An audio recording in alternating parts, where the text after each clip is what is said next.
starts now. Canada's federal budget was just outlined by Minister Freeland, the Minister of Finance. What's in it? What's it all mean? This episode gives you the key takeaways as a result of attendance in the virtual budget lockup on November 30. First of all, this really is a budgetary initiative, despite the verbiage used of fall economic update or fiscal update. New spending is proposed in this so-called update, and that spending will require parliamentary approval. So it's a mini-budget, so to speak, but one with some not-so-minuscule numbers.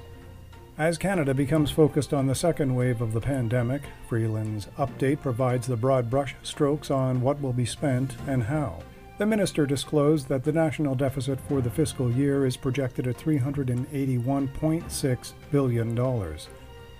Interestingly, there is as of yet no estimate offered from official government sources on when, if ever, the operating deficit and growing national debt will be addressed. Before we focus too much attention on the deficit item, let's remember that economists from the OECD and a host of other organizations are advising governments not to lighten the fiscal load as the pandemic continues, or surges even more. We're only at the beginning of the second wave, and some would even argue that we're not out of the first. The fiscal supports and investments have been key to avoiding the impacts of a severe, unprecedented recession. As it is, the unemployment rate as of October was sitting just shy of 9%, and unemployment is not expected to return to pre-pandemic levels until sometime in the summer of 2022. That's a pretty dire prediction, but it could have been worse without those fiscal supports. So this plan, almost 240 pages in length, and nearly measuring a traditional budgetary document, includes a series of new measures, such as a basket of response aid programs, support for frontline local community organizations, and nearly $20 billion for a safe restart package for the provincial governments. The plan proposes to spend more on COVID-19 testing, vaccines, self-isolation support, and procuring personal protective equipment, as well as improving ventilation in public buildings. A tax break is proposed for Canadians working from home.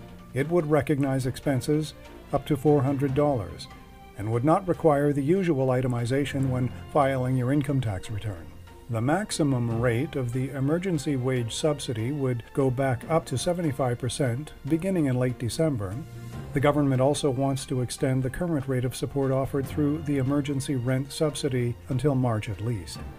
A proposed measure of $1 billion for a safe long-term care fund would help provinces and territories better protect seniors. The government also intends to create the Highly Affected Sectors Credit Availability Program, designed to help sectors including tourism, hospitality, the arts, entertainment, and regional airlines and their related employment.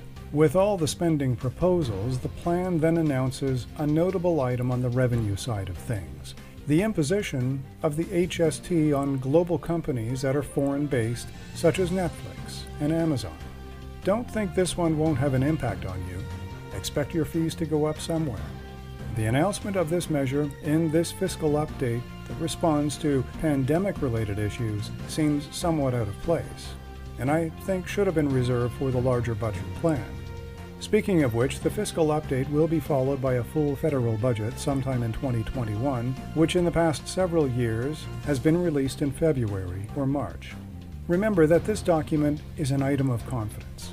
It will certainly be adjusted to reflect a few things that one or two opposition parties will demand, without which, meaning without the support and confidence of the House of Commons, would lead to the fall of the government, plunging Canadians into a national election. So expect a few tweaks here and there over the next several days.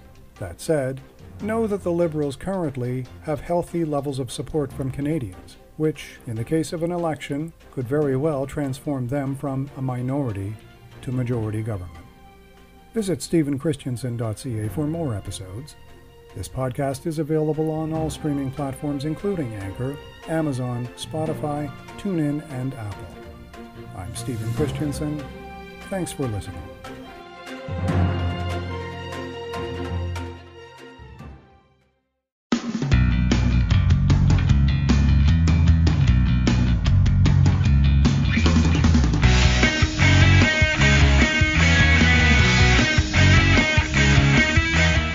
production of Stephen Christensen.